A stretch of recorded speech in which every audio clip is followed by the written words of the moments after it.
Eu convido os irmãos para abrirem a Bíblia no livro de Lucas. Lucas capítulo 10.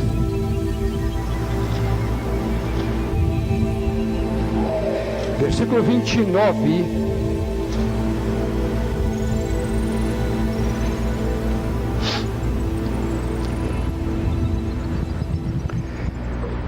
A santa, inerrante e poderosa palavra de Deus diz o seguinte, no versículo 29.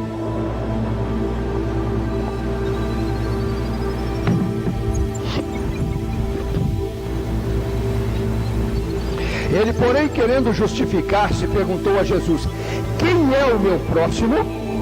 Jesus prosseguiu dizendo: certo homem descia de Jerusalém para Jericó e veio a cair em mãos de salteadores, os quais, depois de tudo lhe roubarem e lhe causarem muitos ferimentos, retiraram-se, deixando-o semi-morto. Casualmente, descia um sacerdote por aquele mesmo caminho e, vendo-o, desviou e passou de largo. Semelhantemente, um levita descia por aquele lugar e, vendo-o, também passou de largo. Certo samaritano, que seguia o seu caminho, passou-lhe perto e, vendo-o, compadeceu-se dele. E chegando-se, pensou-lhe os ferimentos, ou seja, curou-lhe, limpou-lhe os ferimentos, aplicando-lhes óleo e vinho, e colocou-o sobre o seu próprio animal e levou-o para uma hospedaria e tratou dele. Curva a sua cabeça. Senhor, humildemente, Senhor, nós nos chegamos diante da Tua santa, inerrante e poderosa palavra. Queremos Te pedir, Senhor, que fale aos nossos corações nesta noite. Queremos Te pedir, Senhor, que fale ao Teu povo nesta hora. Vem, Senhor, tocar os nossos corações e as nossas responsabilidades diante deste mundo ferido, agredido, angustiado, sofrido, Senhor. Nós queremos Te pedir, Pai, dá-nos unção para interferir na dor, na angústia, na tragédia, no sofrimento, Senhor, dessa pobre gente que precisa de Ti e a maioria nem sabe. Senhor, quero lhe pedir a Tua palavra nesta noite para tocar os corações do Teu povo para a honra e glória do Teu santo nome, em nome de Jesus. Amém. Podem se assentar. Meus amados, a Bíblia é realmente o livro mais impressionante que jamais foi sonhado em ser escrito em todo o tempo, em toda a história, em todas as eras. Não há um livro igual. E quando Jesus aparece na história, todas as palavras ditas por Ele são de uma sabedoria e de uma exatidão e de um mistério tão impressionantes que a nossa mente, se não for um pouco mais atenciosa e aguçada, nós não conseguimos captar. Nós estamos acostumados a ler esta história e passamos por cima dos detalhes dela, sem muitas vezes aprender as lições que Jesus nos quer dar quando Ele contou esta parábola.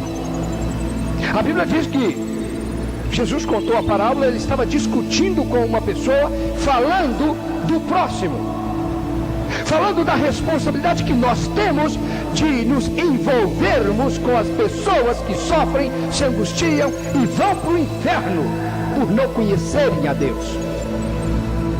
Jesus ensina um determinado homem, quando esse camarada diz, quando Jesus está dizendo, não, você tem que amar o seu próximo, e esse homem, na maior hipocrisia do mundo, porque todo mundo sabe quem é seu próximo, não me vem com essa história, Jesus conta uma parábola, e ele diz, olha, vinha um sujeito judeu, descendo por uma estrada, e os ladrões e salteadores tomaram esse homem, espancaram, roubaram tudo, e o deixaram semi-morto, jogado na estrada. E vinha, porque aquele sujeito que estava falando com Jesus era judeu, e os judeus sempre acharam que eram mais importantes, e ainda acham que são mais importantes, que são mais escolhidos, que são mais santos, que são melhores, que são mais inteligentes, que são mais ricos e são mais tudo, porque foram escolhidos e separados e eleitos por Deus. O restante não valia nada, o resto era lixo social. Então Jesus conta uma história interessante usando alguns personagens que aquele homem conhecia e que muitas vezes fazia até parte da própria vida dele. A Bíblia não diz, mas aquele sujeito deveria, como ele era uma autoridade, deveria estar ligado aos sacerdotes, aos levitas ou às autoridades políticas. Mas Jesus conta uma história interessante e dentro desta história Jesus dá a nova perspectiva do reino de Deus, onde você e eu vivemos e onde nós temos a responsabilidade de mudar nossa época, nossa geração, o nosso agora. Você não pode deixar a sua geração passar. Jesus, todas as vezes que ele contava uma história, ele colocava a perspectiva nova do reino dos céus e trazia para dentro da realidade de cada um de nós. Todas as vezes que Jesus abria a boca para ensinar alguma coisa, e ele dizia: vos é chegado o reino dos céus.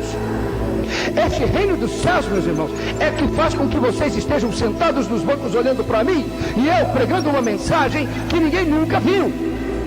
Porque cada mensagem do evangelho pregado aqui, deste púlpito, é diferente de todas as outras na história humana. Nunca houve uma mensagem igual. A Bíblia conta que Jesus ensina algumas coisas importantes nesta parábola, e estas coisas ensinadas têm que mudar nossa concepção de vida. Então Jesus diz que aquele homem vinha descendo e os ladrões o atacaram.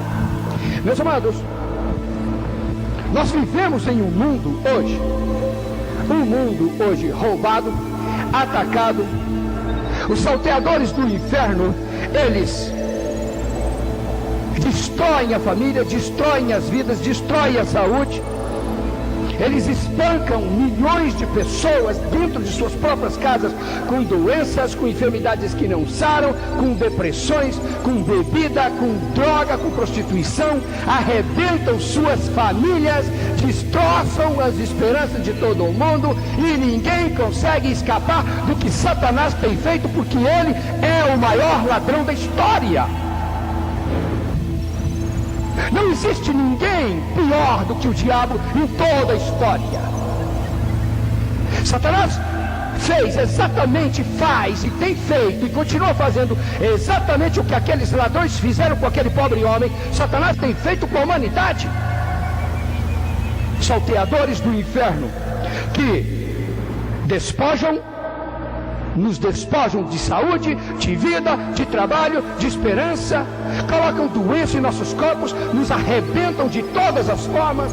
Quando nós conseguimos nossas famílias, nossos filhos ficam doentes, nossas filhas, entendeu, são desviadas, os nossos filhos se drogam. Vocês podem olhar a sociedade como anda, toda arrebentada. Você pode dizer: os meus filhos não, os nossos não. Por quê? Porque nós temos este poder aqui do qual eu vou falar hoje.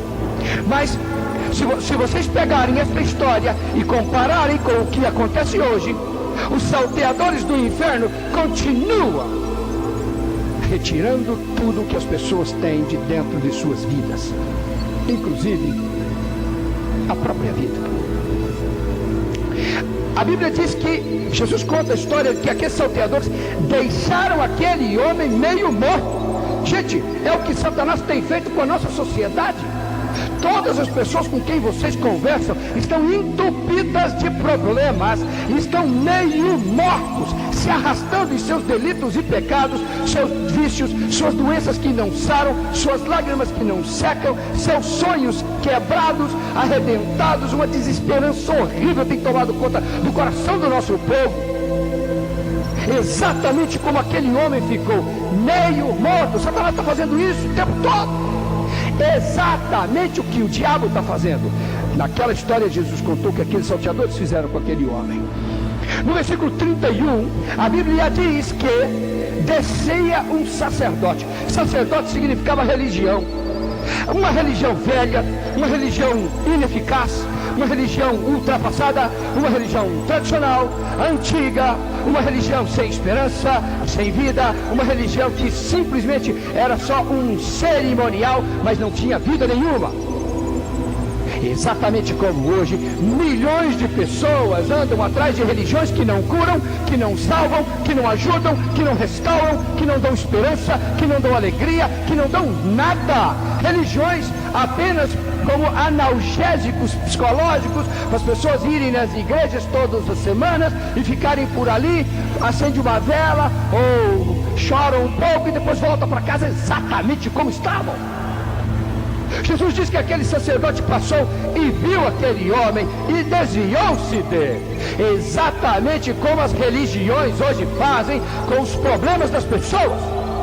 Elas se desviam, as religiões se desviam dos dramas. As religiões não querem saber dos dramas, das angústias, das amarguras, das depressões. Quando você está em depressão, e você não pode estar em depressão porque estar deprimido é estar vazio de Deus. Mas quando as pessoas estão em depressão e amarguradas e angustiadas, elas mandam para os psiquiatras. Tem um monte de pastor fazendo psiquiatria para ver se trata dos membros das suas igrejas. Isso é mentira. Psiquiatra não cura, psicólogo não adianta. O que adianta é você estar cheio do Espírito de Deus. Você já viu, pastor, alguém cheio do Espírito precisar de psiquiatra? Por Deus. Mas a Bíblia diz que um sacerdote descia, e quando ele viu aquele homem, o drama, o sofrimento, aquele homem ferido, o sangue daquele homem no chão, e aquele homem completamente sem nada para dar, diz que o sacerdote se desviou e foi embora, fingindo que não viu. É assim, meu irmão, quando a nossa vida está em angústia, quando nós estamos em depressão, quando nós estamos pobres, a religião se desvia de nós. Jesus não. Mas a religião se desvia de nós, sabe o que, pastor? Porque o cara não tem nada que dar. Quando você está passando por uma situação difícil, a religião, eu não estou dizendo o que nós vivemos, que nossa vida cristã não é religião. Uma última coisa que Jesus queria nesta vida é que o que ele pregou, a mensagem que nós pregamos, se transformasse em religião. Ele nunca quis isso. Amém? Então a Bíblia diz que o sacerdote desceu e passou por ali e olhou aquele homem e se desviou, como toda religião se desvia quando você está com problema. No dia que a sua igreja, pastor, se transformar em religião, você vai se desviar dos pobres, desvalidos, feridos, arrebentados, estropiados também. Eu conheço muita igreja que se desvia dos dramas das pessoas. Eu conheço muitas igrejas que não têm o que dar, que não têm ajuda, que não têm mão estendida, que não tem um toque, não tem um carinho, não tem um beijo, não tem salvação, não tem esperança, não tem poder, não tem unção, não tem cura. Conheço um monte. Essas também se desviam dos seus problemas quando você está arrebentado. A Bíblia diz no versículo 32 que o levita também descia. O levita, o que era o levita? O levita é o camarada que era a autoridade da lei. A lei representava a lei. Meus amados, a Bíblia diz que a lei também passou por ali, a autoridade governamental.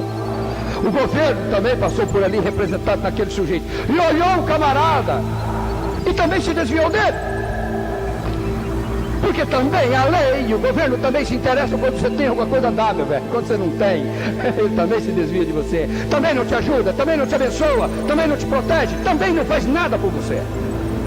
Quando você está arrebentado espiritualmente, a lei não pode fazer nada por você, meu irmão. A Bíblia diz que aquele homem lá, ferido, caído, arrebentado, semi-morto, estava por morrer. A lei passou, olhou, se desviou e foi embora por seu caminho. Mas, meus amados, no versículo 33, a Bíblia nos diz que vinha também um samaritano. E aí entra uma questão. Aquele samaritano não fazia parte do povo de Israel. Era um sujeito considerado um qualquer, um lixo social. Eles eram inimigos, porque os judeus eram arrogantes e achavam que eram os bons, e os samaritanos eram sub-humanos, eram pessoas da ralé, era gente que não valia nada. Então a Bíblia conta que aquele sujeito que todo mundo pensava que não valia nada, veio. A Bíblia diz que ele veio, se aproximou. Ninguém se aproxima daqueles feridos. Ninguém se aproxima quando dói. Ninguém se aproxima de você quando você geme. Ninguém se aproxima quando você grita. Quando a solidão causada pela pobreza chega na sua casa, ninguém quer saber de você, meu irmão. Mas a Bíblia diz que aquele samaritano, ele se aproximou. São poucos os que se aproximam. E a Bíblia diz que justamente o camarada que ninguém esperava nada dele, foi o que se aproximou, moveu-se de compaixão, que está escrito na sua Bíblia, moveu-se de compaixão. Sabe o que é mover-se de compaixão? É o sujeito ficar tão compadecido que se move. Você notou como que é a sociedade, pastor? Ai, que peninha, vira as costas e vai embora. Nossa, estou morrendo de pena. Agora. Mas o mover-se de compaixão, meu irmão, é quando você vê, a sua compaixão move você em direção àquele drama, àquela angústia, àquele sofrimento, àquele vício, àquela doença que não sara. Você é impelido a andar em direção ao drama. Aquele homem que não valia nada para eles, foi o único que viu e que se compadeceu e se moveu em direção ao drama e à angústia e o sofrimento e a quase morte, porque aquele rapaz ia morrer lá. Ele ia morrer porque ninguém ligava, como milhões morrem e ninguém se importa. A Bíblia diz, meus amados, que ele se aproximou, moveu-se de compaixão e atou as feridas. Ele veio e limpou aquelas feridas. Só que agora o texto aí na sua Bíblia diz uma coisa interessante e que ninguém presta atenção, pastor. A Bíblia diz que ele passou óleo na ferida e depois vinho. Sabe o que significa vinho na Bíblia? Alegria. Mas o vinho, antigamente, por causa do álcool, do teor alcoólico do vinho, que hoje os nossos vinhos têm teor alcoólico de 10, 11, 12, naquela época era 18, 20. Os vinhos eram usados como remédio para ferida. Você passava o vinho, entendeu? Era o álcool que nós temos hoje. Eles não faziam álcool, entendeu? O álcool estava no vinho, eles passavam o vinho, limpavam a ferida e depois eles passavam o óleo. Porque o óleo, ele tapa para que as moscas não sentem, entendeu? E inflamem a ferida. Só que aqui no texto, a Bíblia diz que ele passou o óleo primeiro e depois o vinho. Você vai falar assim, é porque a Bíblia errou. Não é porque a Bíblia errou, porque esta é a perspectiva do reino dos céus. Porque agora as nossas feridas não são curadas com remédios humanos. Nossas feridas são curadas com a unção de Deus representada pelo óleo. O óleo era o óleo da unção, meu irmão. Quando colocava-se o óleo na cabeça, e como nós colocamos hoje, porque eu quando unjo vocês, vou ungir vocês daqui a pouco, é com óleo. Viu, pastor? Pode preparar o óleo que nós vamos usar. Óleo é a unção de Deus sobre alguém. A Bíblia diz, interessantíssimo, a Bíblia diz que aquele homem veio e antes de curar com remédios humanos, ele passou a unção de Deus. Amém? A unção de Deus foi quem curou as feridas daquele homem. Prestem atenção nisso. Depois da unção de Deus, então aquele homem passou o vinho, a alegria de Deus na vida dele. Sabe, meus amados, quando nós começamos a analisar as coisas, isso aqui se aplica a nós hoje. Nós somos este samaritano que desceu daquela montanha. Nós somos aquele samaritano que ninguém mais presta atenção. Nós somos este samaritano que ninguém dá valor. Ninguém dá valor em nós. As religiões passam na frente dos dramas dos milhões de pessoas, e essas religiões não escutam seus dramas e seu choro. A lei, a justiça e o governo passam na frente dos dramas e das angústias de milhões de pessoas. Ninguém escuta o seu choro, mas nós passamos na frente dos estropiados. Nós escutamos o seu gemido, nós escutamos a sua dor, nós vemos a sua angústia. E quando nós nos aproximamos, meus amados, nós levamos em nossas mãos a unção de Deus sobre os feridos. É assim que nós fazemos, é assim que a nossa vida muda as realidades do nosso país, da nossa nação e desse mundo tenebroso, que está aí fora, que está afundado em todo tipo de angústia e dor e sofrimento. Vocês não podem fazer ideia de quantos dramas estão aqui ao lado das nossas igrejas, aqui à frente e atrás. Os dramas e as angústias estão muito mais perto do que nós imaginamos. Muitas vezes estão dentro das nossas casas e nossos parentes que não aceitam Jesus nem na paulada. Muitos a gente tem que chorar e pedir para o Espírito Santo: Espírito Santo, por favor, dá uma paulada nele, quebra ele no meio, para ver se por dor ele vem para a igreja e se converte. Estão entendendo, meus amados? Nós somos, obrigado, pastora, nós somos aquele samaritano que desceu, que se aproximou, que se compadeceu. Se vocês não se compadecerem, ninguém se compadece. Mas nós temos o óleo e nós temos a alegria, porque depois que nós curamos as feridas, nós colocamos alegria na vida desse povo. É isso que a Bíblia nos ensina: primeiro a unção de Deus e depois a alegria de viver esta vida, de caminhar com Deus. A Bíblia diz que aquele moço, que aquele homem, ele, com sacrifício próprio, ele pegou aquele moço meio morto, colocou sobre o seu cavalo e levou para uma hospedaria e pagou o tratamento dele. Gente, é o que nós fazemos espiritualmente, pastor, é o que nós fazemos. Nós nos envolvemos com a dor e com a angústia desse povo. É isso que nós temos que fazer em nossas vidas. Nossas vidas só têm importância se a nossa unção for real, se ela mudar a vida e o drama da vida das pessoas. Se nós não mudarmos a vida das pessoas que nos cercam, nós não valemos nada. Nossa vida é uma mentira, porque a nossa unção é mentirosa. Aquele homem tinha unção e tinha vida. A Bíblia diz que vinho na Bíblia significa alegria e o óleo significa unção. A Bíblia diz que aquele homem tinha unção e tinha alegria. Não somos nós? Não somos nós, por acaso? Nós não somos isso, pastor. Não é isso que tu prega aqui nesse púlpito todos os dias para esse povo que precisa se converter? Nós temos a unção de Deus que te cura e nós temos o vinho de Deus que traz alegria para a sua vida. Esta é a mensagem da Bíblia. Esta é a mensagem que nós temos para transmitir. O que Jesus queria dizer para aquele homem, eu disse o seguinte: é que nós somos esses que nos importamos com os nossos próximos, porque nós temos a solução para a vida deles. Jesus diz: ama o teu próximo como a ti mesmo.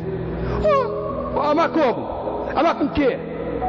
Amar com uma unção que você pode mudar a vida de qualquer pessoa, inclusive a sua. Amar com uma unção que muda rumos, que muda destinos, que muda os projetos, que faz da vida das pessoas vidas curadas, libertas e salvas em nome de Jesus, e depois cheia de alegria para o resto da vida. E quando as lutas vierem, você enfrenta e vence. Ah, pastor, e os dramas? Dramas foram feitos para serem resolvidos pela unção de Deus na nossa vida. Crente que conta a derrota porque não crê. Dedicou os seus bens, dedicou o que tinha, se arriscou por aquele moço, envolveu-se com o seu drama e com suas feridas, e passou a ser responsável pela vida dele. Isso se parece com alguma coisa conosco? Isso não parece com a nossa vida. Nós somos assim. E se você é crente e não for assim, vai para casa, meu irmão. Está passando fantástico aquela droga lá. Vai embora. Se você não estiver disposto a envolver com os dramas e angústias e o sofrimento e as lágrimas e os desertos horrorosos pelos quais esse povo está passando, vai embora. Sua fé não vale nada. A igreja não precisa de gente mal convertida. Precisa sim de gente que sabe se envolver com os dramas, as angústias e os sofrimentos alheios para mudar as condições de vida dessa pobre gente. Unção para isso nós temos, poder para isso nós temos, e autoridade também. Por isso, meus caros, eu vim aqui nessa noite falar isso para vocês. Eu quero que vocês fiquem de pé e nós vamos orar. Curve a sua cabeça. Senhor querido, aqui estamos, Pai, diante de Ti, Senhor, porque amamos a Tua palavra, porque amamos a Ti como Senhor das nossas vidas, porque amamos tudo o que o Senhor faz por nós. E em meio, Senhor, às lutas, aos dramas, às dificuldades, em meio, Senhor, a essas guerras que nós enfrentamos, nós vemos claramente a Tua mão, Senhor, nos proteger com Teu escudo. Agora, Senhor, nesta noite, nós viemos aqui, Senhor, para recebermos de Ti mais unção da Tua palavra, para consciente, Senhor, envolver-nos com os dramas, angústias e sofrimentos de todos aqueles que choram, de todos aqueles que sofrem. Por isso, Senhor, nesta noite, eu quero te pedir, Pai, que toca no coração do seu povo. Porque, Senhor, nós precisamos de encher esta igreja e dobrar esta igreja no número de membros, mas não só pelo número de membros, Senhor, mas para libertar, Senhor, centenas de pessoas que precisam da tua graça, da tua paz, da tua libertação, da tua vida, da tua unção, do teu amor, do teu poder. E podemos fazer isso sim, se a tua unção for real em nossas vidas. Por isso, Senhor, eu quero lhe pedir, muda, Senhor, a vida do teu povo, muda, Senhor, os rumos desta igreja, muda, Senhor, as realidades dessa gente, faz deste povo, Senhor, aqueles, os seus portadores da tua unção, do teu poder, da tua graça e da tua autoridade, em teu nome, Jesus. Amém e amém. Amém, Jesus. Podem sentar. Meus amados.